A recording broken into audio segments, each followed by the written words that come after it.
ಈಗ ನಾನು ಕೃಷ್ಣ ಬೈರೇಗೌಡನಿಗೆ ಕೇಳಿದೆ, ಎಷ್ಟು ಜನ ಸರ್ಕಾರಿ ಸರ್ವೇಯರ್ಸು ಖಾಲಿ ಇದ್ದಾವೆ ಅಂತ ಕೇಳಿದಾಗ ಆಗ 750 ಜನ ಖಾಲಿ ಇದ್ದಾವೆ ಅಂತ ಹೇಳಿದ್ರು. ಅಷ್ಟು ಭರ್ತಿ ಮಾಡಿಬಿಡಿ ಅಂತ ಹೇಳಿದೆ. ಸೊ ಈಗ ಅರ್ಜಿ ಕರೆದು ಪರೀಕ್ಷೆನೂ ಕೂಡ ನಡೀತಾ ಇದೆ.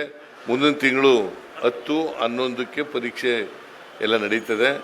ಇನ್ನೊಂದು 2-3 ತಿಂಗಳಲ್ಲಿ ಅವರಿಗೆ ನೇಮಕಾತಿ ಪತ್ರನೂ ಕೂಡ ಕೊಟ್ಬಿಡ್ತೀವಿ. ಮತ್ತೆ ಇತ್ತು ಅತ್ಯಂತ ಪಾರದರ್ಶಕವಾಗಿ ನಡೆದಿರ್ತಕ್ಕಂಥದ್ದು.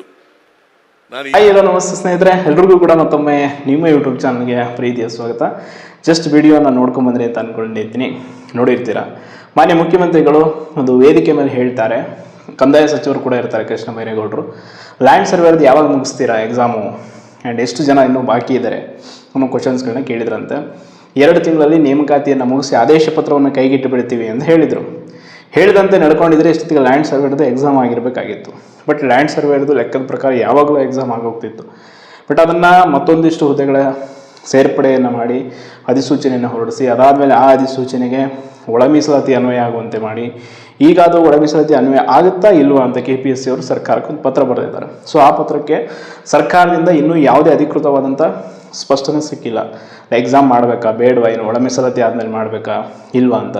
ಬಟ್ ನನಗೆ ಗೊತ್ತಿರೋ ಮಾಹಿತಿ ಪ್ರಕಾರ ಲ್ಯಾಂಡ್ ಸರ್ವೇರ್ ಎಕ್ಸಾಮನ್ನು ಆಫ್ಟರ್ ಇಂಟರ್ನಲ್ ರಿಸರ್ವೇಷನ್ ಮಾಡಬೇಕು ಅಂತ ನಿರ್ಧಾರ ಇದೆಯಂತೆ. ಸೊ ಅದಕ್ಕೆ ಈಗ ಸದ್ಯಕ್ಕೆ ಅವರು ಇನ್ನೂ ಯಾವುದೇ ನಿರ್ಧಾರಗಳನ್ನು ತೆಗೆದುಕೊಳ್ತಾ ಇಲ್ಲ. ಸರ್ಕಾರ ಕೂಡ ಇನ್ನೂ KPSCಗೆ ಯಾವುದೇ ಸೂಚನೆಗಳನ್ನು ಲ್ಯಾಂಡ್ ಸರ್ವೆ ರಿಲೇಟೆಡ್ ಆಗಿ ನೀಡಿಲ್ಲ. ತುಂಬ ಜನ ಕೇಳ್ತಾ ಇದ್ರಿ, ಲ್ಯಾಂಡ್ ಸರ್ವೇರ್ ಎಕ್ಸಾಮ್ ಏನಾಗುತ್ತೆ ಸರ್, ಮಾಡ್ತಾರಾ, ಆಗಸ್ಟ್ ತಿಂಗಳಲ್ಲಿ ಮಾಡ್ತಾರಂತೆ, ನೆಕ್ಸ್ಟ್ ಮಂತ್ ಮಾಡ್ತಾರೆ, ಅದು ಇದು ಕ್ವಶನ್ಸ್ ತುಂಬ ಇದೆ. ಬಟ್ ನಮಗೆ ಗೊತ್ತಿರೋ ಮಾಹಿತಿ ಹೇಳ್ತಾ ಇರೋದು, ಎಕ್ಸಾಮನ್ನು ಇಂಟರ್ನಲ್ ರಿಸರ್ವೇಷನ್ ಆದಮೇಲೆ ಮಾಡ್ತೀವಿ ಅಂತ ಹೇಳ್ತಿದ್ದಾರೆ. ಬಿಕಾಸ್ ಅದು ಒಳ ಮೀಸಲಾತಿ ವಿಚಾರಕ್ಕೆ ಒಳಪಡುತ್ತೆ. ಬಿಕಾಸ್ ಅದು ಏನು ಹೊಸ ಹುದ್ದೆಗಳ ಸೇರ್ಪಡೆ ಮಾಡಿ ಅಧಿಸೂಚನೆ ಹೊರಡಿಸಿದ್ದಾರೆ. ಸೊ ಅದು ಒಳ ಮೀಸಲಾತಿಯ ತಿದ್ದುಪಡಿ ಸುತ್ತೋಲೆಗೂ ಕೂಡ ಎರಡಕ್ಕೂ ಕೂಡ ಸಾಮ್ಯತೆ ಇರೋದ್ರಿಂದ ಒಳ ಮೀಸಲಾತಿ ವಿಚಾರವು ಆದಮೇಲೆ ಎಕ್ಸಾಮನ್ನು ಮಾಡಬೇಕು ಅಂತ ನಿರ್ಧಾರ ಮಾಡಿದ್ದಾರೆ. ನಾವು ಸರ್ಕಾರಕ್ಕೆ ಮತ್ತು KPSC ಕೇಳ್ಕೊಳ್ಳೋದೇನು ಅಂದರೆ, ಎಕ್ಸಾಮ್ ಯಾವಾಗಾದರೂ ಮಾಡಿ ಒಟ್ಟಿನಲ್ಲಿ ಕ್ಲೀನಾಗಿ ಫೇರ್ ಆಗಿ ನಡೆಸಿ, ಪಾರದರ್ಶಕತೆ ಅನ್ನೋದು ಇರ್ರಿ.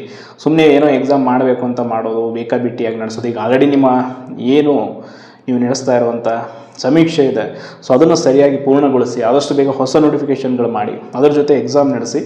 ಬಟ್ ತುಂಬ ಜನ ಪ್ರಿಪ್ರೇಷನ್ ಮಾಡ್ತಾ ಇರ್ತೀರ ಲ್ಯಾಂಡ್ ಸರ್ವೇರ್ ಎಕ್ಸಾಮ್ಗೆ. ನಿಮ್ಮ ಪ್ರಿಪ್ರೇಷನ್ ಆಸ್ ಇಟ್ ಈಸ್ ಮುಂದುವರಿಲಿ. ಅವರು ಯಾವಾಗಾದರೂ ಎಕ್ಸಾಮ್ ಮಾಡಲಿ. ಲ್ಯಾಂಡ್ ಸರ್ವೇರ್ದು ನಿಮ್ಮ ಒಂದು ಏನು ಸಿಲೆಬಸ್ ಇದೆ ಅದನ್ನು ಕಂಪ್ಲೀಟ್ ಮಾಡಿಕೊಂಡು ರಿವಿಷನ್ ಮಾಡಿಕೊಂಡು ನಿಮ್ಮ ಪ್ರಿಪ್ರೇಷನನ್ನು ಆಸ್ ಇಟ್ ಈಸ್ ಮುಂದುವರಿಸಿ. ಬಿಕಾಸ್ ಯಾವುದೇ ಕಾರಣಕ್ಕೂ ನೀವು ಹೋಪ್ ಕಳ್ಕೊಳ್ಬೇಡಿ. ನೋಟಿಫಿಕೇಷನ್ ವಿಚಾರವಾಗಿ ತುಂಬ ಜನ ಈಗ ಆಲ್ರೆಡಿ ಭರವಸೆನ ಕಳ್ಕೊಂಡಿದ್ದೀರಾ, ಏನು ಸರ್ ಬರೀ ಒಳ ಮೀಸಲಾತಿ ವಿಚಾರದಿಂದಾಗಿ ಮುಂದೂಡ್ತಾನೆ ಹೋಗ್ತಾ ಇದ್ದಾರೆ ಅಂತ. ಆದಷ್ಟು ಬೇಗ ಅದು ಪ್ರಕ್ರಿಯೆಗಳು ಸರಿ ಹೋಗುತ್ತೆ, ಹೊಸ ನೋಟಿಫಿಕೇಷನ್ಗಳು ಆಗುತ್ತೆ ಅಂತ ಹೇಳ್ತಾ ಧನ್ಯವಾದಗಳು.